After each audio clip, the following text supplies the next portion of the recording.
Hey everybody, welcome back to my channel. Hope you all are fine. In the previous video, we have discussed the scope and objectives of financial management. So today I will be discussing with you all the functions of financial management and organization of finance function. So not wasting much of your time, let's start the video.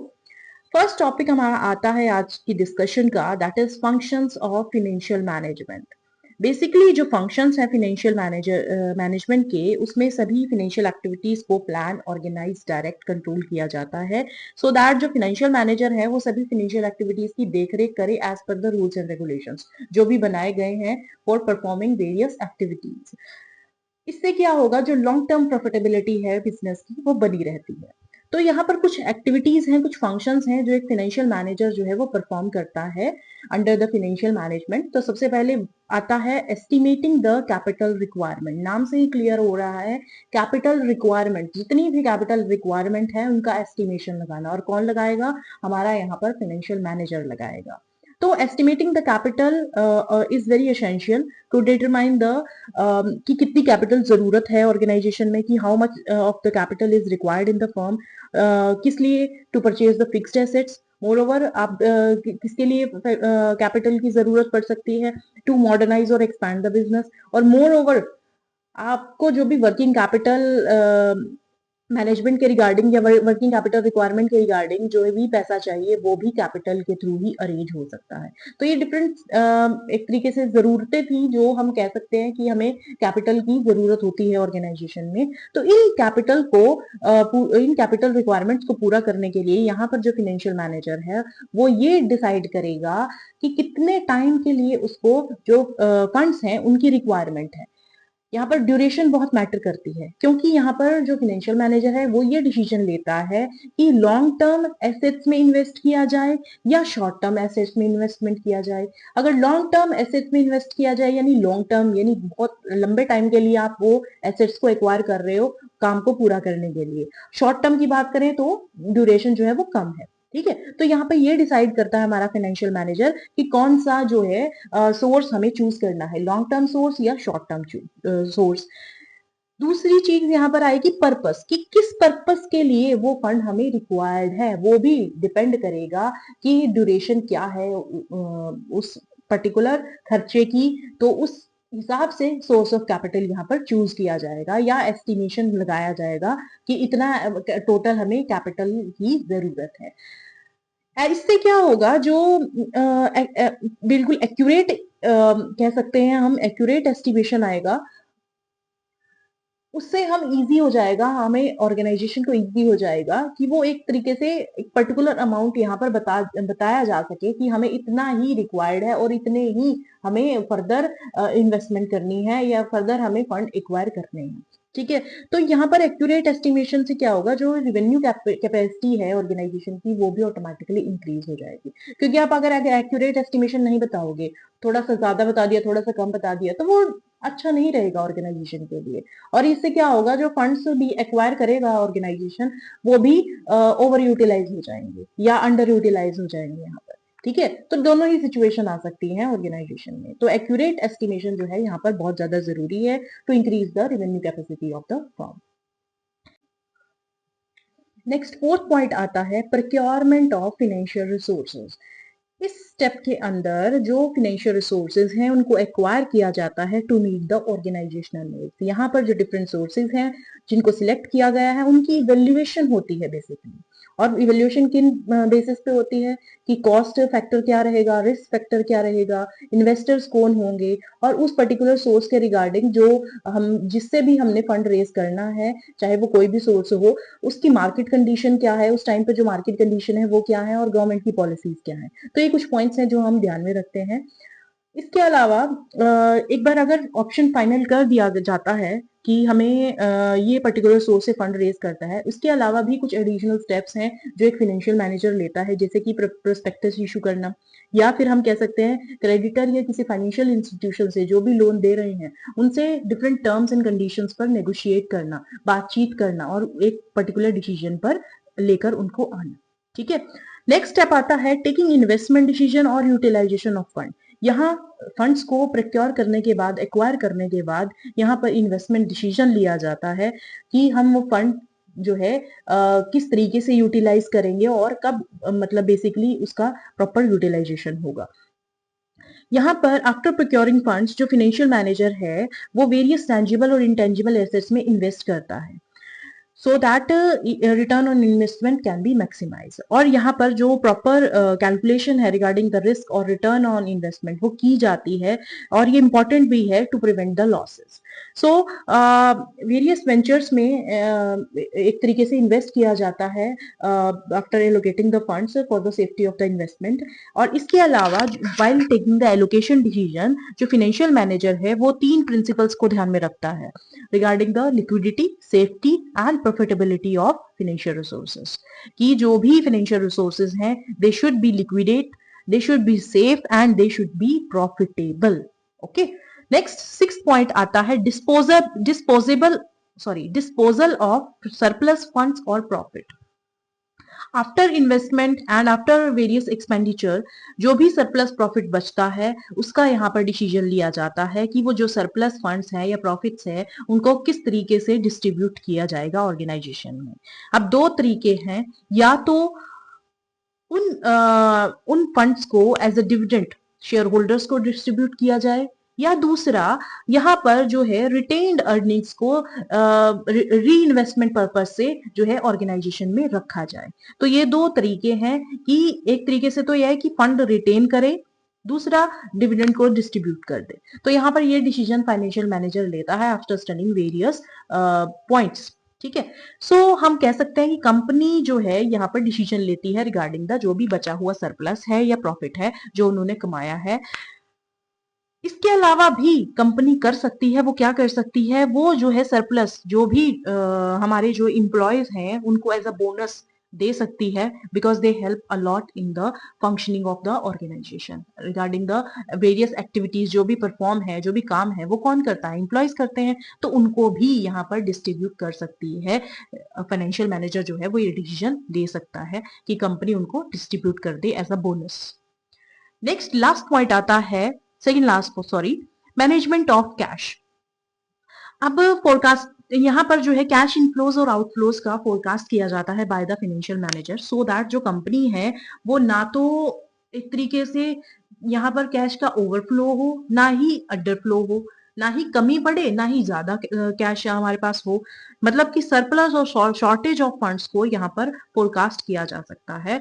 यहाँ पर हम कह सकते हैं ना तो ज्यादा fund हो ना ही कम फंड हो, क्योंकि दोनों ही नुकसानदेह है। सो जो भी कंपनी है उसके पास एडिक्वेट कैश होना चाहिए। ये एक तरीके से एनालाइज करता है फाइनेंशियल मैनेजर कि हमारी कंपनी के पास एडिक्वेट कैश है या नहीं है। सरप्लस और शॉर्टेज दोनों ही खतरनाक होती है, मैंने अभी आपको बताया। तो यहाँ पर एडिक्वेट कैश जो है वो होना चाहिए ऑर्गेनाइजेशन के पास सो दैट जो डिफरेंट छोटे मोटे पर्पसेस के लिए हमें कैश चाहिए, जैसे सैलरीज को पे करने के लिए, यूटिलिटी बिल्स को पे करने के लिए, यहाँ तक कि क्रेडिटर्स को भी हम पेमेंट करते हैं कई बार। तो इन सब पर्पसेस के लिए हमारे पास कैश होना बहुत ज्यादा जरूरी है ऑर्गेनाइजेशन में। तो फाइनेंशियल मैनेजर जो है बेसिकली कैश इनफ्लोज और आउटफ्लोज को फोरकास्ट करता है टाइम टू टाइम। लास्ट आता है financial control.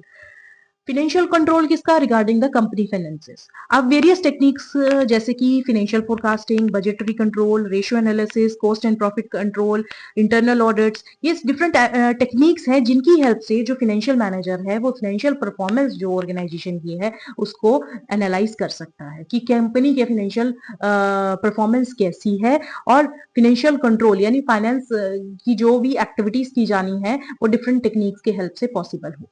So if there is a proper control in an organisation, जो फाइनेंशियल मैनेजर है वो एनालाइज करता है कि कितना मनी जो है कंपनी में है, और what source of that money and what expenditure company has incurred during a specific accounting period। कहने का मतलब ये है कि कितनी मनी एक कंपनी के पास है और किन सोर्स और हम कह सकते हैं कौन कौन से एक्सपेंडिचर हमने किए हैं टू इनकर्ड किए हैं basically during the specific accounting period. मान लो 1 साल हो गया और 1 साल में हम ये एनालाइज करते हैं कि कंपनी के पास कितनी मनी है, कितना पैसा है और कितने एक्सपेंडिचर बेसिकली, या हम किस सोर्स सोर्स से हमने वो फंड एक्वायर किए थे और किस तरीके से हमने उन फंड को एक्वायर करने के बाद जो भी हमारे पास पैसा आया किस तरीके से हमने उनको यूज किया है, क्या क्या एक्सपेंडिचर किए हैं ड्यूरिंग द अकाउंटिंग पीरियड, ये एनालाइज करता है। और इस इंफॉर्मेशन के बेसिस पे वो बेसिकली इन्वेस्टिंग और फाइनेंशियल डिसीजन ले सकता है ऑर्गेनाइजेशन के लिए। और मोर ओवर वो ये भी सोच सकता है कि उन फंड्स को जो भी बचे हुए हैं उनको डिस्ट्रीब्यूट किया जा सके to the employees or to the shareholders or retain in the organization, and moreover वो ये भी सोच सकता है कि जो शेयर्स उसके पास पड़े हैं उनको शेयर होल्डर्स को भी सेल कर सकता है। ठीक है, तो डिफरेंट जो भी फर्दर एनालिसिस है वो एक फाइनेंशियल मैनेजर यहाँ पर करता है कि उस पैसे के साथ अब क्या होगा और क्या करना चाहिए। जो भी अच्छा होगा, जो भी अच्छी चीज ऑर्गेनाइजेशन के लिए, जो भी चीज सुटेबल है, जो भी स्टेप सुटेबल है, वो स्टेप यहाँ पर लेता है। नेक्स्ट हमारा टॉपिक आता है ऑर्गेनाइजेशन ऑफ फिनेंस फंक्शन। जो फिनेंस का फंक्शन है वो एक very crucial for the success of an organisation. अब एक ऑर्गेनाइजेशन के लिए वो बहुत ही इंपॉर्टेंट फंक्शन है क्योंकि पैसे के बिना एक ऑर्गेनाइजेशन चल ही नहीं सकती। तो यहाँ पर हम स्टडी करेंगे कि जो स्ट्रक्चर है, ऑर्गेनाइजेशन स्ट्रक्चर है, कि किस तरीके से एक्टिविटीज और फंड्स का फ्लो होता है ऑर्गेनाइजेशन में, क्या क्या रिस्पॉन्सिबिलिटीज और बेसिकली हम कह सकते हैं क्या रूल्स होंगे regarding the organisational structure of the organisation. कौन टॉप मोस्ट प्रायोरिटी होगा, कौन काम करेगा और किस किस की क्या क्या रिस्पॉन्सिबिलिटीज होगी, वो हम इस फंक्शन में बेसिकली डिस्कस कर देंगे।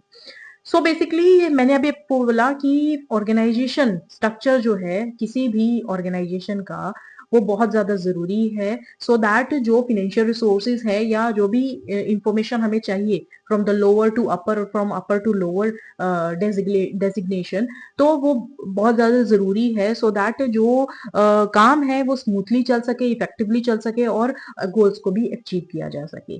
तो बेसिकली हम ये बोल सकते हैं कि कैसे स्ट्रक्चर होगा ऑर्गेनाइजेशन का, क्या रोल्स रिस्पॉन्सिबिलिटीज होंगी लोगों की, क्या प्रोसेस या सिस्टम फॉलो किया जाएगा, और ये फाइनेंशियल फंक्शन के थ्रू ही हम बेसिकली स्टडी कर सकते हैं। सो here is the structure you can see on the screen। तो मैंने जो चार्ट प्रोवाइड किया है वो आपको क्लियरली बता रहा है कि जो फिनेंशियल ऑर्गेनाइजेशन है या फिनेंस फंक्शन है वो कैसा होगा कंपनी में और क्या क्या स्ट्रक्चर होगा, कौन किसके अंडर काम करेगा, क्या क्या उसकी रिस्पॉन्सिबिलिटीज और रोल्स होंगे। So as you all see on the structure, various सब functions हैं जिनको जो कि सभी इंटीग्रेटेड हैं।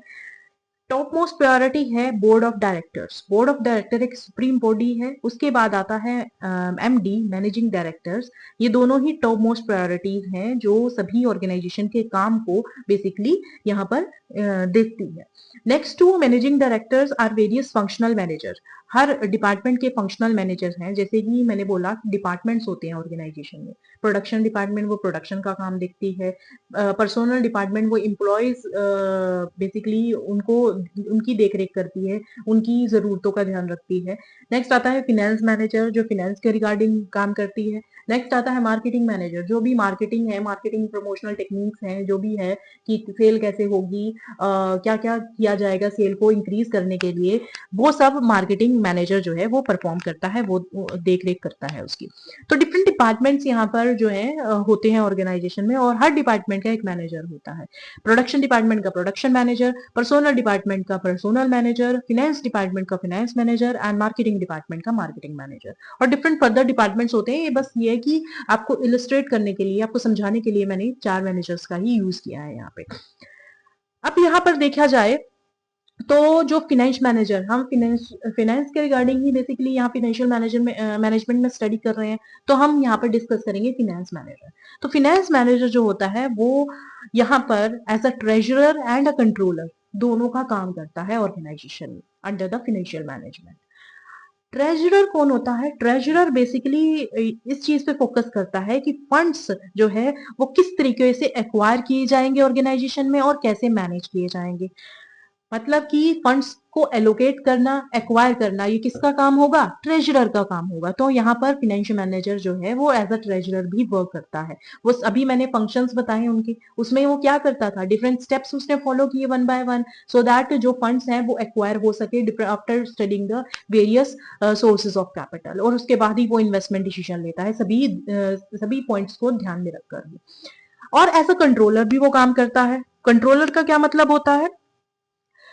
Monitor whether the funds are properly utilised और नॉट। मतलब कि कंट्रोलर, कंट्रोलर मतलब कंट्रोल करना। और कंट्रोल कैसे किया जाता है कि जो काम कहा गया है क्या वो प्रॉपर तरीके से हुआ है या नहीं हुआ है। तो फाइनेंशियल मैनेजर जो है यहाँ पर, after procuring all the financial resources, मतलब फाइनेंशियल रिसोर्सेज के सभी जो भी उसने बेसिकली काम किया है, फाइनेंशियल फंड्स को एक्वायर किया है, उनकी देख रेख, उनको मॉनिटर करना कि जो पैसा ऑर्गेनाइजेशन में लेकर आए हैं फॉर वेरियस फाइनेंशियल एक्टिविटीज, क्या वो प्रॉपरली तरीके से यूटिलाइज हुआ है, क्या वो प्रॉपरली तरीके से काम किया गया है या नहीं किया गया है, वो यहाँ पर एज अ कंट्रोलर वो देखेगा। तो एज अ ट्रेजरर जिसमें वो वेरियस एक्टिविटीज फॉलो करता है, जैसे कि cash management, banking management, credit management, assets, securities, इन सबको मैनेज करता है ताकि जो फंड्स हैं वो एक्वायर और मैनेज हो सके। दूसरा, कंट्रोल, एज अ कंट्रोलर वो जो है डिफरेंट अकाउंटिंग या डाटा प्रोसेसिंग, इंटरनल ऑडिट्स करता है, planning and annual budgeting reports को बनाता है कि क्या फंड्स को प्रॉपर्ली यूटिलाइज किया गया है या नहीं किया गया है। So this is all about this chapter. Hope you all like it. We'll meet soon with the next topic. Till then, take care. Bye bye. Thank you. Do like, comment, share, and subscribe.